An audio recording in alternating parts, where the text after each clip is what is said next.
नमस्कार। आज हम एक बहुत ही गर्व के क्षण पर बात कर रहे हैं।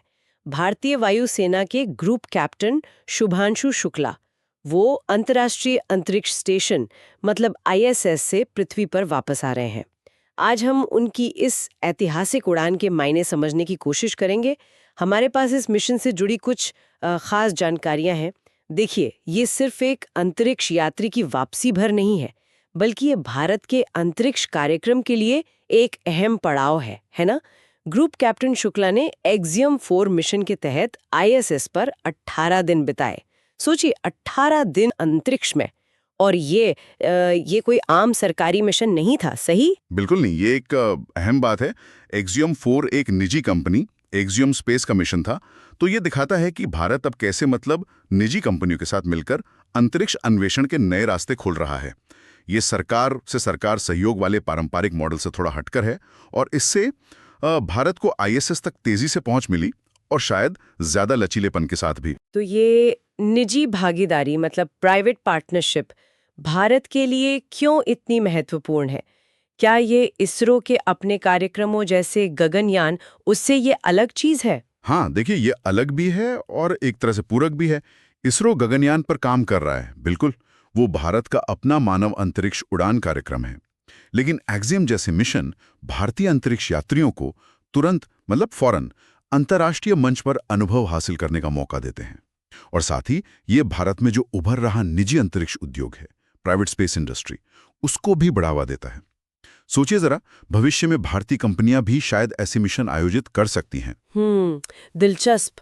अच्छा, 18 दिन अंतरिक्ष में, यह सुनने में ही कितना रोमांचक लगता है। क्या हमें पता है कि ग्रुप कैप्टन शुक्ला और उनके क्रू ने वहां क्या खास किया? मेरा मतलब सिर्फ नज़ारे तो नहीं देखे होंगे। हाँ, बिल्कुल नहीं। उन्होंने कई महत्वपूर्ण वैज्ञानिक प्रयोग किए। मुख्य रूप से माइक्रोग्रेविटी, यानी कि लगभग शून्य गुरुत्वाकर्षण वाले माहौल में। इसमें स्पेस मेडिसिन, यानी अंतरिक्ष में मानव शरीर पर क्या असर पड़ता है, उसका अध्ययन शामिल था। और हाँ, पृथ्वी का अवलोकन मतलब अर्थ ऑब्जर्वेशन भी। Space medicine. अच्छा, क्या इसका गगनयान से कोई सीधा कनेक्शन है? कोई सीधा संबंध? हाँ, बिल्कुल। ये बहुत महत्वपूर्ण है।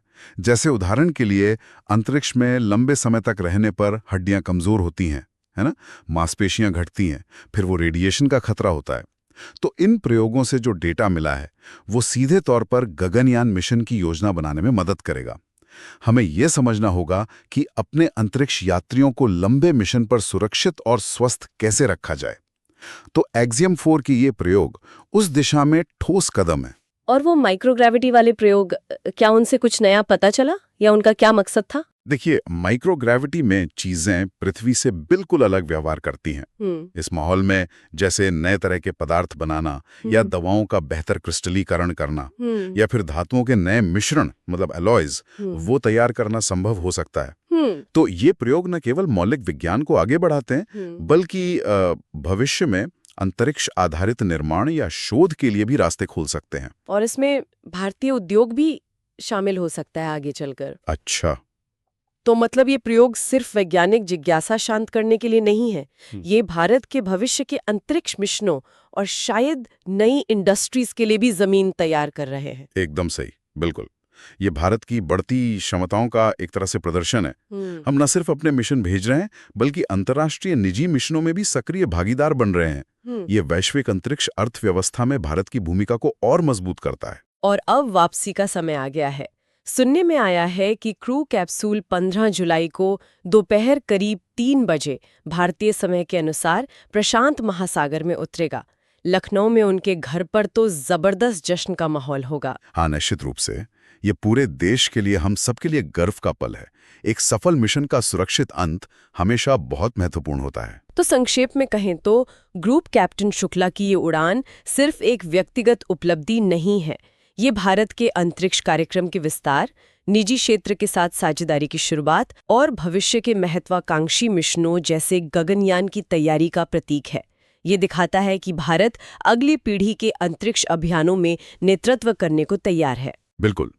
और यहाँ एक बात सोचने लायक है, आगे के लिए। अब जब निजी मिशनों के जरिए आईएसएस तक पहुंचना भारतीयों के लिए संभव हो गया है, तो आगे क्या? क्या हम भविष्य में अंतरिक्ष में भारतीय वैज्ञानिकों द्वारा दवाओं पर कुछ अनोखे शोध देखेंगे? या शायद स्पेस टूरिज्म से जुड़े कुछ नए भारतीय प्रयास, या फिर क्लाइमेट चेंज स्टडीज में कोई अनूठी भारतीय पहल? संभावनाएं अब बहुत व्यापक हो गई हैं। वाकई ये भविष्य की एक बहुत ही रोमांचक तस्वीर पेश करता है। इस जानकारी पर आज की हमारी ये गहन चर्चा यहीं समाप्त होती है।